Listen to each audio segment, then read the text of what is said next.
Stories of the day. It's been 75 years since the Hartford circus fire, and now a family who has always wondered what became of their grandmother, who was believed to have died in that fire, may finally get some closure. Channel 3 Eyewitness News reporter Patricia Del Rio is live at the Northwood Cemetery in Windsor, where authorities exhumed two bodies today. And Patricia, I know it's early in this investigation, but did we learn anything new? They actually learned something interesting today, and that is that these bodies were buried within coffins inside concrete vaults, and that makes a really big difference. I was talking to the spokesperson for the Hartford Police Department, and he told me that that was the fear, that you would have disintegrated coffins, but they were intact. They were able to bring up the skeletal remains, and now they will test them and see if they have a DNA match. I was 7, and my father was a milkman, and he got 3 free tickets, so we were going to go. Patricia Congelosi lives next to the cemetery where the remains of 5 people who died in the 1944 circus fire but who were never identified are buried. She was supposed to go to the circus that day, but at the last minute, her family decided not to go. It was very hot, very humid.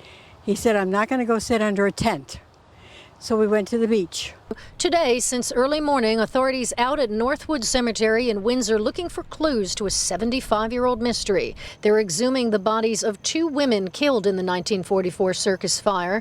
47-year-old Grace Fifield of Vermont had been at the circus that day with her family. She was believed to be killed in the fire, but her body was never positively identified. Now her granddaughter has submitted a DNA sample. The hope is that it will be a match with one of the bodies of 2 women exhumed today who were burned so badly they were never identified. Fifield's granddaughter, Sandra Sumrow, who lives in North Carolina, is hoping the testing will provide a definitive answer. She said in a statement today, quote, "I'm waiting for the DNA results before further comments. We look forward to finding out the results." Now, as Mrs. Congelosi looks out at the cemetery, she can't help but remember that fateful day and wishes modern technology can finally provide closure to the family of Mrs. Fifield.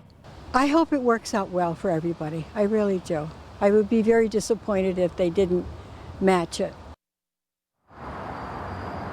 So the Office of the Medical Examiner, what they do is they look at the teeth and they look at the bones and they make an extraction, and then they look through the DNA and try to get a match. They say it could take weeks or months before they get any sort of confirmation on that.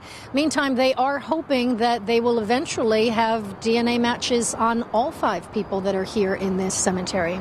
We're live in Windsor. I'm Patricia Del Rio, Channel 3 Eyewitness News.